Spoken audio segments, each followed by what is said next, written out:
Nahanap na ang labi ni Eliezer Heraldez Bulay-Bulay alias Dondon, isang kasapi ng New People's Army mula sa Mindanao, matapos mapag-alamang isa siya sa 8 bangkay na nahukay sa Barangay Canadam, Maconacon, Isabela noong Hulyo 2022.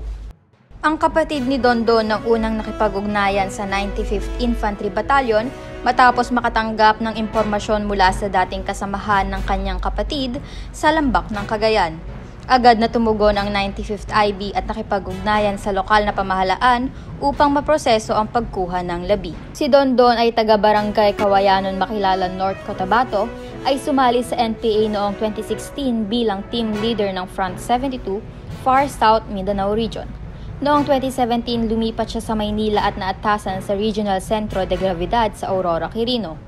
Si Dondon ay namatay dahil sa matinding gutom, bunga ng sunod-sunod na military operations ng pamahalaan. Ayon sa mga nagbalik loob na kasamahan, namatay siya noong Marso 2022. Ang mga natitirang miyembro ng NPA sa Sierra Madre ay hinihikayat ni Lieutenant Vladimir Gracilla, commander ng 95th IB, upang magbalik loob sa pamahalaan dahil alam ng mga otoridad ang kanilang kinaroroonan at nais silang bigyan ng pagkakataong makabalik sa lipunan. Ang patuloy na pakikibaka ay nagdudulot lamang ng walang saysay na pagkapahamak ng buhay. Lubos ang pasasalamat ng pamilya ni Dondon sa paghahanap sa kanyang labi. Nananawagan sila sa mga nagre-recruit sa NPA na tumigil na dahil kamatayan lamang ang mapapala.